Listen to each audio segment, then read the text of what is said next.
ప్రియులారా గమనించండి, మరి పావురము నుండి 7 ఆత్మీయ పాఠాలను మనం నేర్చుకుంటున్నాం కదా.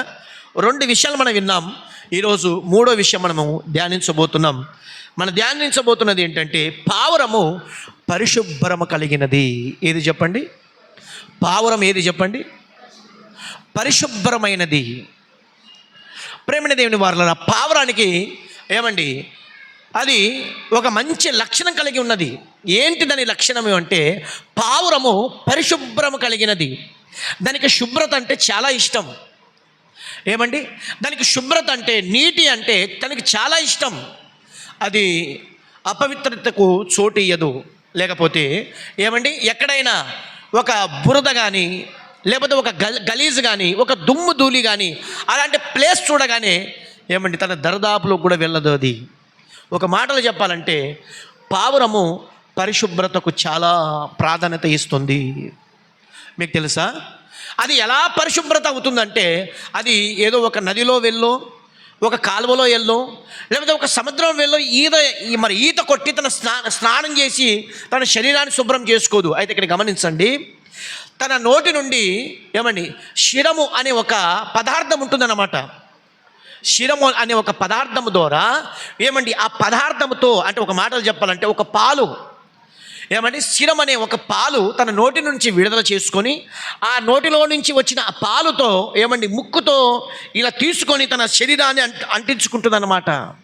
అంటించుకొని ఏది కూడా దుమ్ము వచ్చినా, ధూళి వచ్చినా, ఏది వచ్చినా తన శరీరాన్ని, ఆ పావురపు శరీరాన్ని తగిలి కింద పడిపోతుంది. ఎందుకంటే అది దుమ్ముకి ధూళికి ఇష్టపడేది కాదు. ఏమండి పావురం ఏంటి అంటే తనలో ఉన్న 3వ లక్షణం ఏంటంటే ప్రియులారా గమనించండి, అది పరిశుభ్రతకు ఎక్కువగా ప్రాధాన్యత ఇస్తుంది. తన శరీరంలో ఉన్న ఆ ఒక శిరం అనే ఒక పదార్థముతో తన శరీరాన్ని ఎప్పటికీ కడుగుతూ శుభ్రం చేసుకుంటూ వస్తుంటుంది. ఏమండి మరొకటి తెలుసా, 2వది ఏంటంటే అది ఒక పావురంతో జత కడితే, గమనించండి, అది ఒక పావురంతో జత కడితే బహుశా ఆ పావురము కొంతకాలానికి ఒకవేళ చనిపోయింది అనుకోండి, లేకపోతే ఎక్కడ లేకుండా కనబడకుండా వెళ్ళిపోయింది అనుకోండి, గమనించండి తన ప్రాణమేనా విడుస్తాదేమో కానీ మరొకరితో జత చెప్పండి కట్టదు, కలవదు. మరొకరితో జత కట్టదది.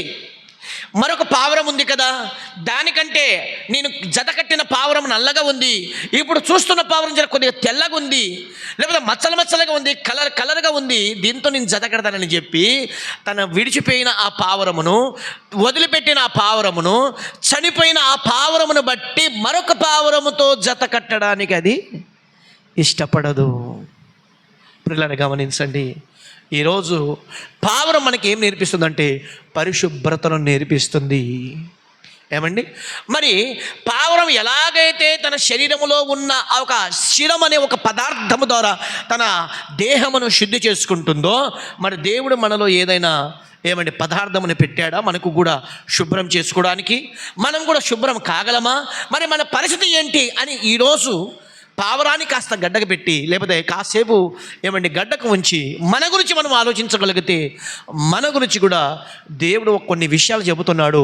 ఆ విషయాలు ఏంటో మనం ఒక్కొక్కటిగా ధ్యానించుదాం. చూడండి ప్రియులారా, మనందరికీ తెలిసిన విషయమే. ఏమండి ఆది కాండంలో దేవుడు భూమిని, ఆకాశాన్ని, సూర్యుని, పక్షులను, జంతువులను, పర్వతాలను, సముద్రాన్ని, సమస్తాన్ని దేవుడు కలిగించాడు. కలిగించిన అనంతరము ఏమండి ఒక ఏదోన తోట అనే ఒక తోటని నిర్మించి, ఆ ఏదోన తోటలో దేవుడు ఏం చేశాడు అంటే మంచి చెడ్డల తెలువనిచ్చే వృక్షఫలమును అక్కడ ఉంచినట్లుగా మనం చూస్తాం. దయచేసి గమనించండి. అయితే దేవుడు ఒక మాట లేకపోతే ఒక ఆజ్ఞ వాళ్ళకి ఇచ్చాడు. ఏంటో తెలుసా? మీరు ఆది కాండము 2వ అధ్యాయము ఏమండి చూడండి ఒకసారి. ఆది కాండం 2వ అధ్యాయము ఏమంటే 17వ వచనం అనుకుంటాను, చూడండి ఒకసారి. అయితే మంచి చెడ్డల తెలివినిచ్చు వృక్ష వృక్ష ఫలములను తినకూడదు. నీవు వాటిని తిని దినమున నిశ్చయముగా చస్తావు అని నరునికి ఆజ్ఞాపించెను. ఇప్పుడు నరునికి ఏమని ఆజ్ఞాపిస్తున్నాడు అంటే నువ్వు పండు తింటే చనిపోతావు, కాబట్టి నువ్వు తినకూడదు అని చెప్పాడు. ఒక ఆజ్ఞ జారీ చేశాడు, ఒక ఆజ్ఞ ఇచ్చాడు. ఎవరికి చెప్పండి? నరునికి, మనిషికి. దేవుడు ఒక ఆజ్ఞ ఇస్తే ఇప్పుడు ఆజ్ఞ పాటించాలా వదా చెప్పండి?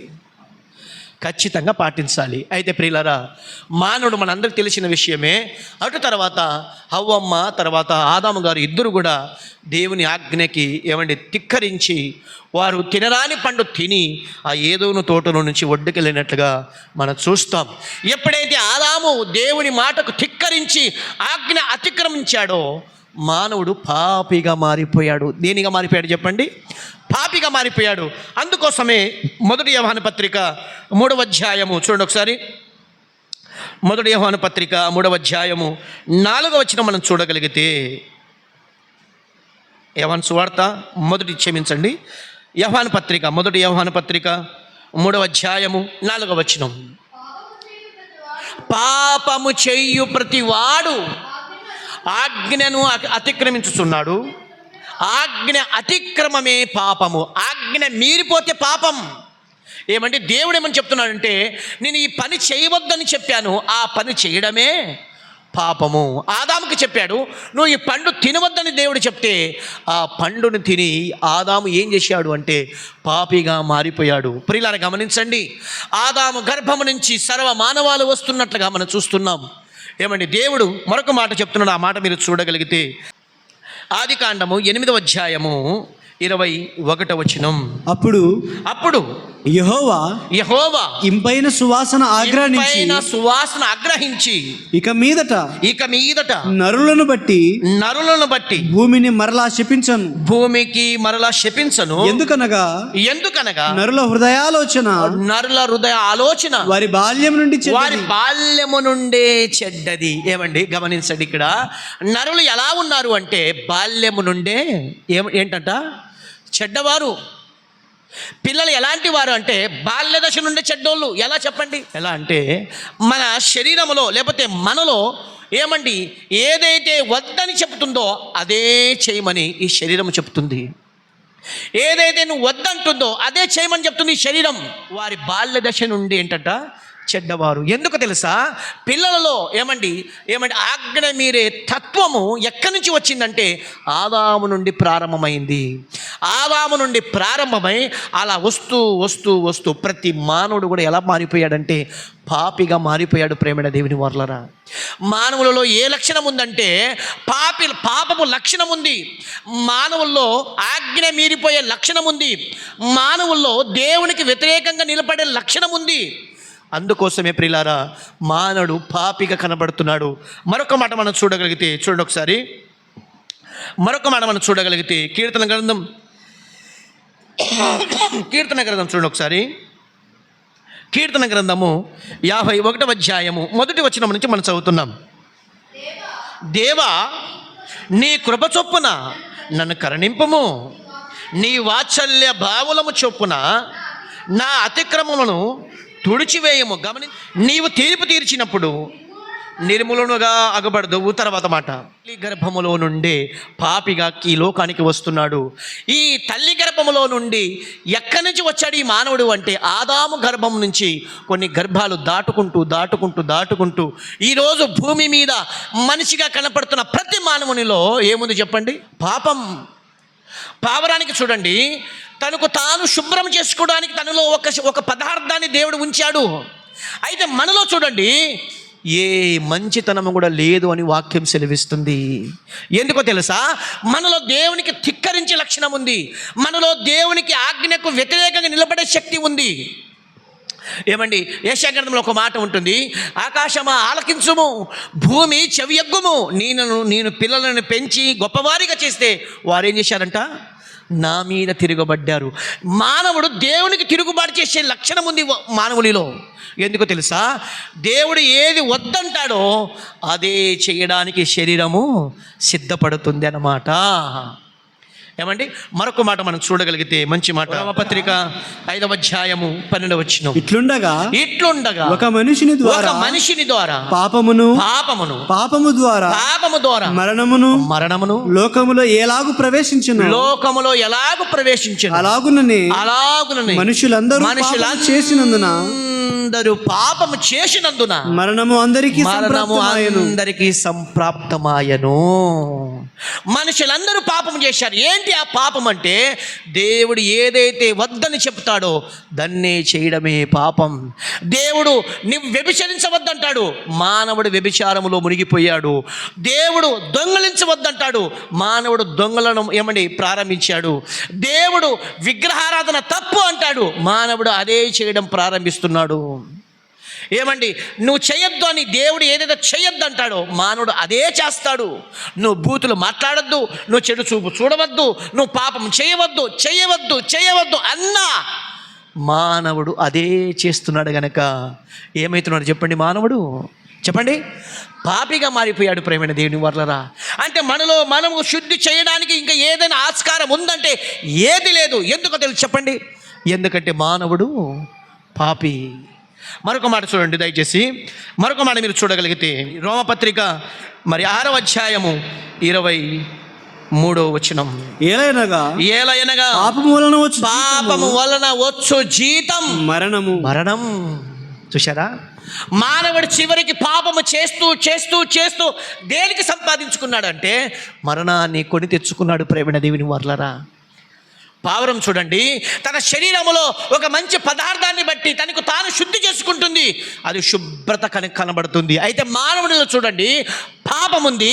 ఆ పాపము ఎక్కడికి తీసుకెళ్ళిందంటే మరణానికి త్రావ తీసింది, మరణానికి ఆ మానవునికి నడిపిస్తుంది. ప్రేమైన దేవుని వర్లరా, మరొక మాట, మంచి మాట ఎఫెసీ పత్రిక 2వ అధ్యాయం 1వ వచనం.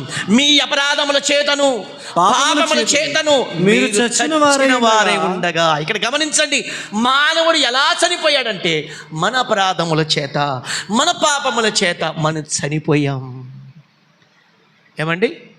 చూడడానికి బతికి ఉన్నాం కదా. బైబిల్ చెప్తుంది ఒక మాట, ప్రకటన గ్రంథంలో ఉంటుంది, నువ్వు జీవించుతున్నావని పేరు మాత్రం నీకు ఉంది కానీ నీవు మృతుడవే, నువ్వు చనిపోయిన వాడవే.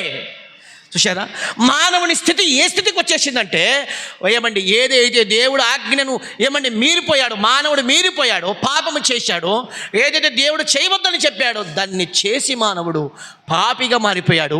ఈ పాపం ఎక్కడి వరకు నడిపించిందంటే మరణానికి నడిపించింది. ప్రేమైన దేవుని వర్లరా, మరణానికే కాదు, మరొక మాట మీరు చూడగలిగితే అదే రోమపత్రిక 3వ అధ్యాయము 23వ వచనం. గమనించండి, ఏ భేదము లేదు, అందరూ పాపము చేసి దేవుడు అనుగ్రహించు మహిమను పొందలేకపోతున్నారు. ఇక్కడ గమనించండి, ప్రభు చెప్తున్నాడు, ఏ భేదము లేదు, కుల మత జాతి వర్గము భేదము లేదు. అమెరికా అని, లండన్ అని, జపాన్ అని, ఇండియా అని, ఇలాంటి ఏ రాష్ట్రాలు ఏది తేడా లేదు. ప్రతి మానవుడు పాపిగా మారిపోయి దేవుని మహిమకు దూరం అయిపోయాడు. ఈరోజు చాలామంది వస్త్రదానాలు, నేత్రదానాలు, రక్తదానాలు, కిడ్నీ దానాలు, నేను ఈ దానాలు చేస్తే నాకు పుణ్యం వస్తుంది, నేను పరిశుద్ధుడు అవుతాను, నేను దేవుని రాజ్యానికి అవలీలగా నేను వెళ్ళగలను అని చెప్పి మానవుడు డబ్బు దానము, వస్త్రదానము, నేత్రదానము, రక్తదానము దానాలు చేస్తూ బతికేస్తున్నాడు. అయితే ప్రభు చెప్తున్నాడు ఒక మాట, అద్భుతమైన మాట. యెషయా గ్రంథం 64వ అధ్యాయం 6వ వచనం. మేమందరము అపవిత్రుల వంటి వారము అయితిమి, మా నీతి క్రియలన్నీ మురికి గుడ్డ వలె ఆయను. ఇక్కడ గమనించండి, మనందరము ఎలాంటి వారంటే అపవిత్రమైన వాళ్ళము. మనలో మంచితనము లేదు, మనలో పరిశుద్ధత లేదు, మనలో నీతి లేదు, న్యాయము లేదు, మనలో అన్యాయము కనపడుతుంది, మనలో పాపము కనపడుతుంది. ఇక్కడ గమనించండి, మనిషి పండ్ల దానం చేయడము, వస్త్రదానం చేయడము, రక్తదానం చేయడము, డబ్బు దానం చేయడము, దాన ధర్మాలు చేయడము, దీని ద్వారా మన నీతిమంతులం అంటే ప్రభు చెప్తున్నాడు, మీ నీతి కార్యాలు నా దృష్టికి ఎలా ఉన్నాయంట? మురికి గుడ్డ. మురికి గుడ్డ ఇంట్లో ఉంటుందా, బయట ఉంటుందా చెప్పండి? బయట ఉంటుంది. అలాగే మురికితో ఉన్న, అంటే పాపముతో నిండిన వాడు పరలోకములో ఉండడు, నరకములో ఉంటాడు. ప్రేమైన దేవుని వర్లరా, చూశారా? ఇది మన పరిస్థితి. పావురం చూడండి, అది తన్ను తాను శుభ్రం పరుచుకుంటుంది. అయితే మనము చూడండి, మనము శుభ్రం పరచుకోవడానికి ఆస్కారము లేదు, మనము పవిత్రపరచుకోవడానికి ఆస్కారం, అవకాశం లేదు. అయితే ప్రియులారా, మరి మనకిని ఒక ఆయన ఉన్నాడు. ఆయన ఎవరు? ఆయన గురించి బైబిల్ చెప్తుంది అద్భుతమైన మాట. ఆ మాట మనం చూస్తున్నాం. చూడండి, మనల్ని సృజించిన ఒక ఆయన ఉన్నాడు. ఆయన ఎవరు ఇంతకీ? ఆ దేవుడు ఎవరు అంటే ఆయన గురించి బైబిల్ చెప్తుంది. చూడండి, మంచి మాట. ఏమంటే కీర్తన గ్రంథం 99వ అధ్యాయము మరి 3వ వచనం మనం చూస్తున్నాం. భయంకరమైన నీ గొప్ప నామమును, గమనించండి మాట, భయంకరమైన నీ గొప్ప నామమును వారు స్తుతించెదరు. యెహోవా, గమనించండి మాట, యెహోవా పరిశుద్ధుడు. దేవునికి స్తోత్రం. మన దేవుడు ఎవరు అంటే పరిశుద్ధుడు. ఆయన ఎవరు? ఆయన నామం ఎవరు అంటే, ఆయన నామం ఏది అంటే పరిశుద్ధమైనది. చూడండి 5వ వచనం, అక్కడే 5వ వచనం. దేవుడైన యెహోవాను, మన దేవుడైన యెహోవాను ఘనపరచుడి. ఆయన పాద పీఠం ఎదుట సాగిలపడుడి. గమనించండి మాట, ఆయన పరిశుద్ధుడు. ఆయన ఎవరు చెప్పండి? పరిశుద్ధుడు. మానవుడు ఎవరు చెప్పండి? మనం ఎవరు చెప్పండి? పాపులము. ప్రియులారా, ఏమండి ఇక్కడ గమనించండి.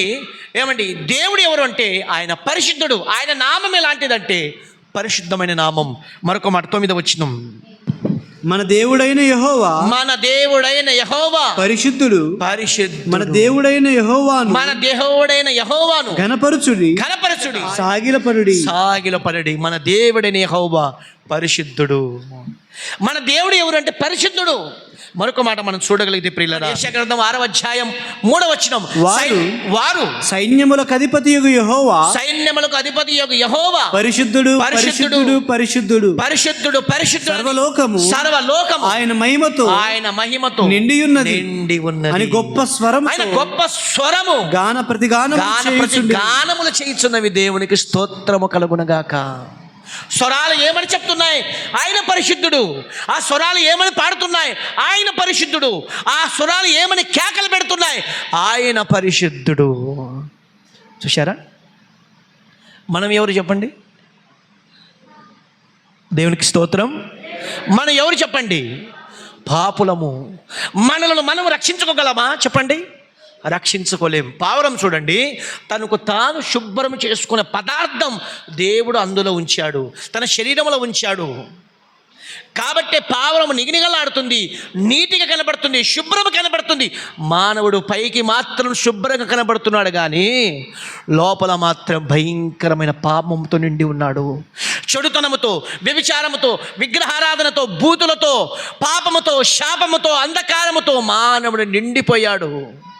పావురం చూడండి, అది శుభ్రంగా నీట్గా కనపడుతుంది. ప్రేమైన దేవుని వారలా. కాబట్టి ప్రియులారా గమనించండి, దేవుడు పరిశుద్ధుడు, మానవుడు పాపి. అయితే గమనించండి, దేవుడు ఈ మానవునికి ఒక ఆజ్ఞ ఇచ్చాడు.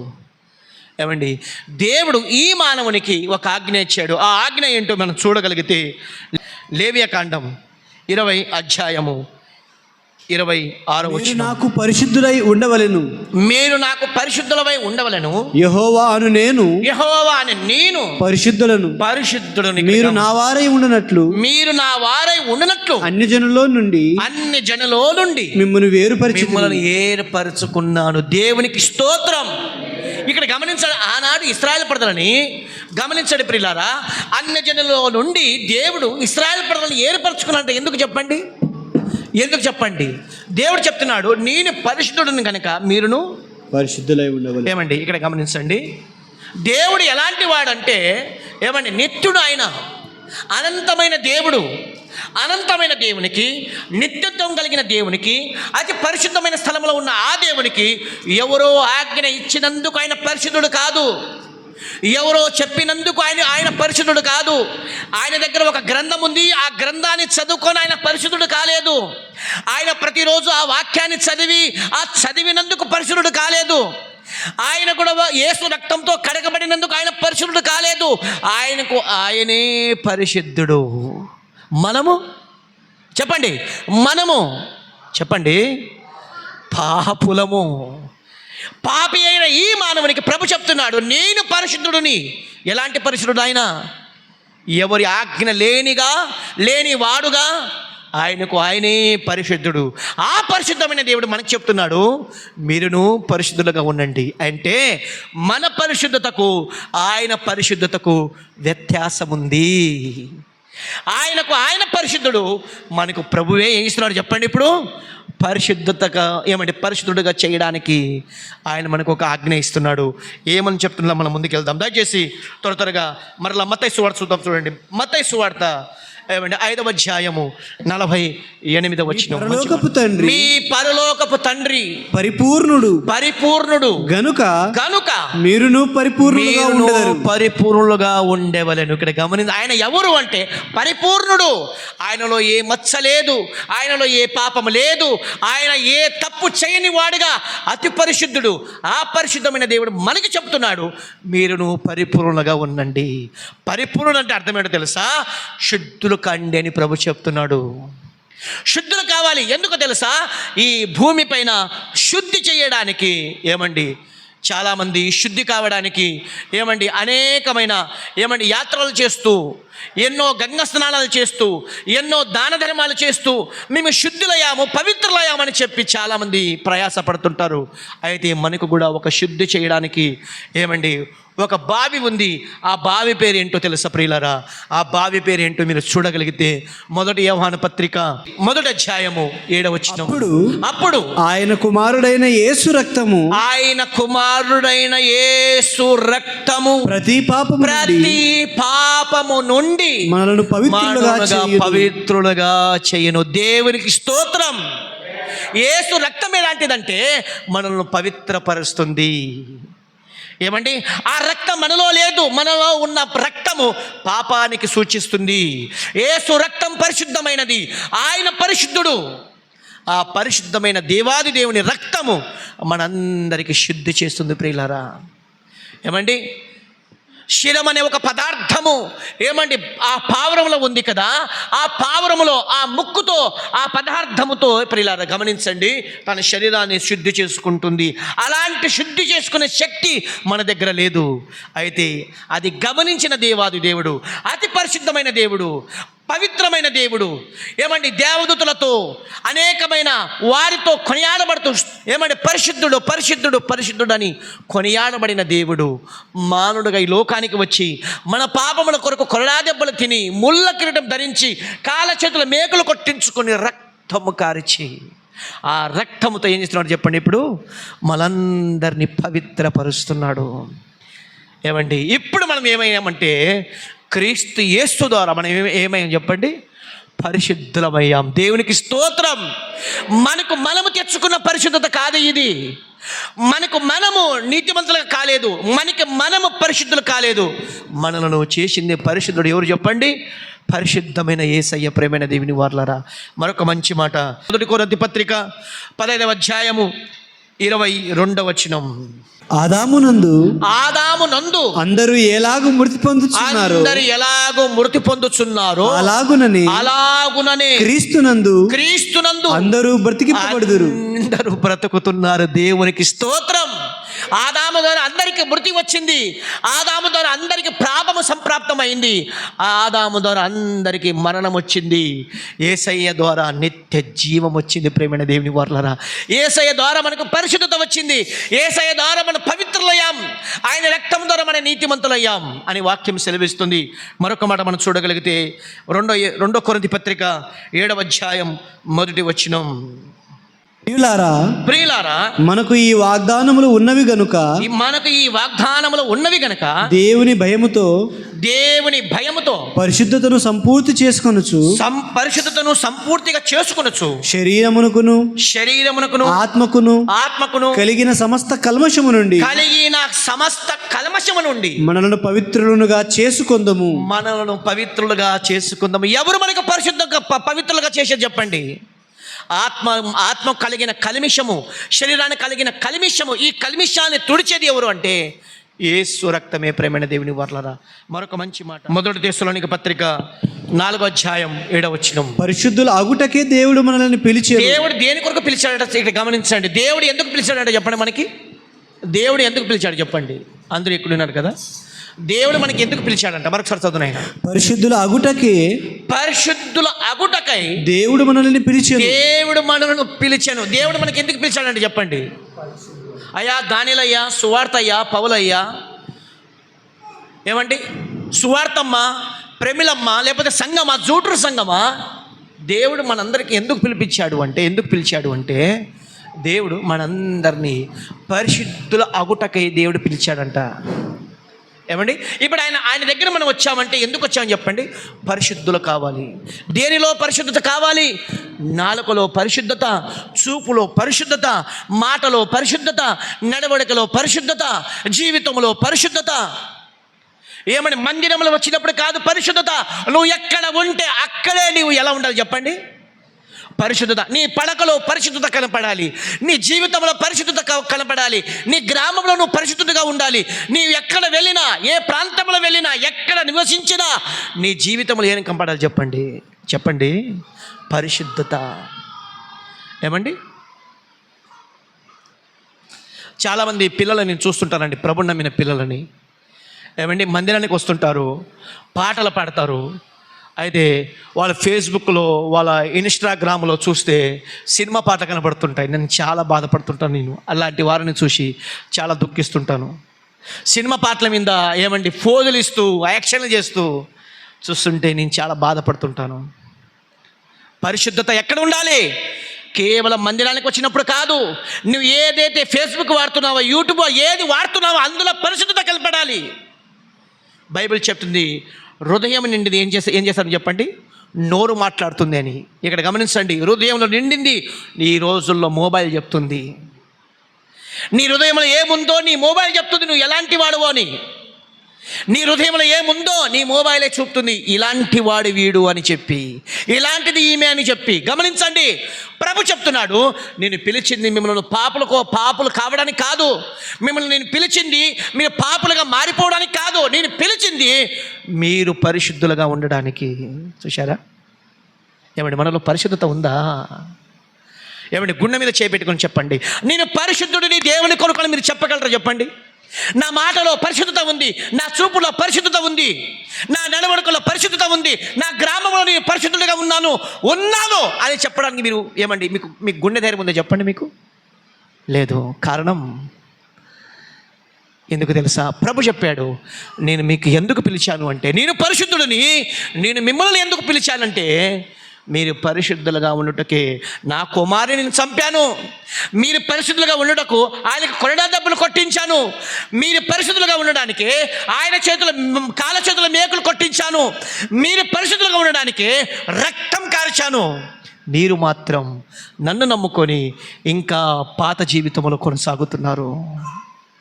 ఇంకా అదే పాత అలవాట్లు, ఇంకా పాత గొడవలే, పాత సమస్యలే, పాత పాపమే, అదే మన దేవునికి కనబడుతుంది. కానీ మనలో కొత్తదనం ఇంకా కనబడతలేదు.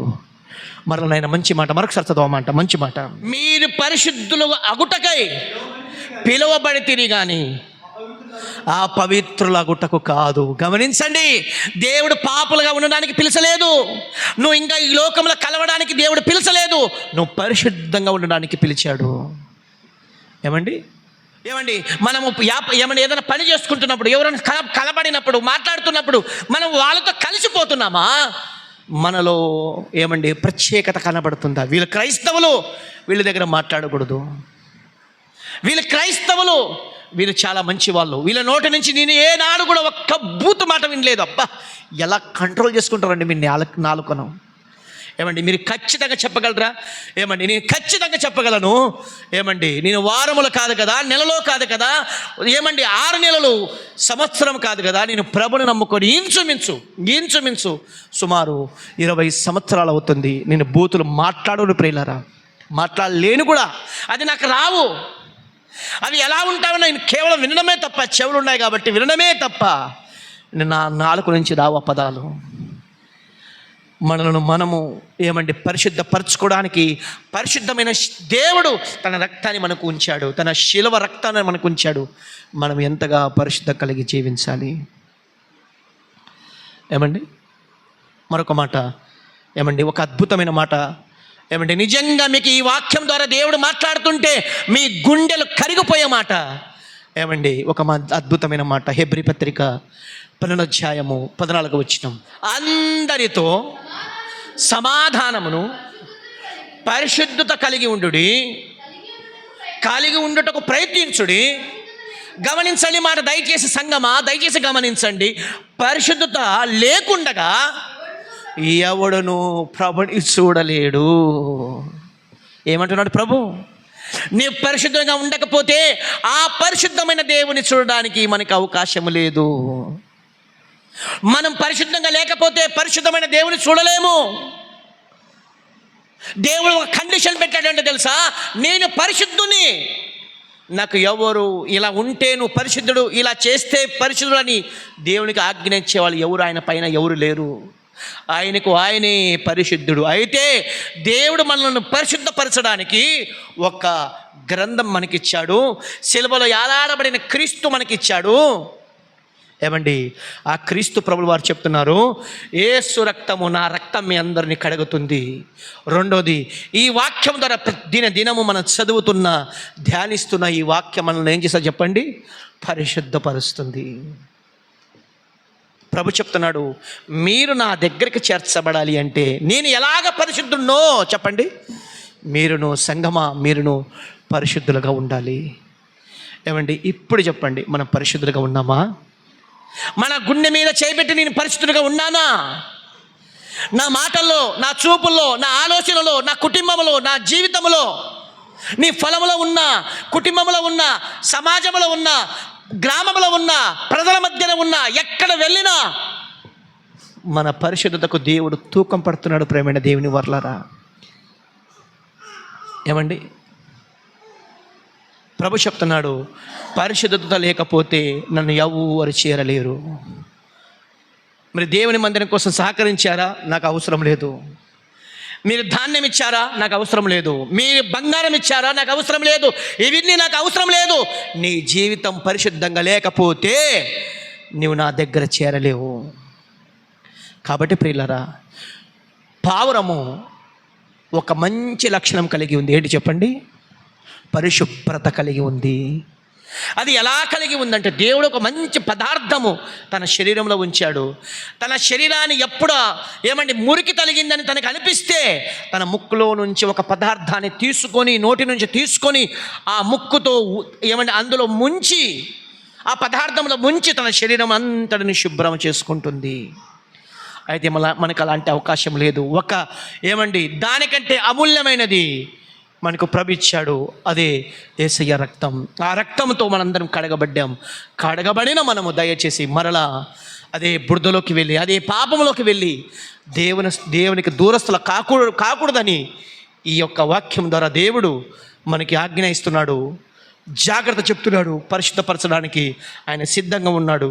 కాబట్టి పావురం ఎలాగైతే పరిశుభ్రం కలిగి ఉందో, మనందరం కూడా యేసయ్య రక్తముతో పరిశుభ్రం కలిగి ఉండాలని ప్రభు పేరిట మనవి చేస్తూ, దేవుడు తన కృపను మనందరి పట్ల ఉంచునుగాక. అందరు కళ్ళు మూసుకుందాం, దయచేసి మోకరించుదాం.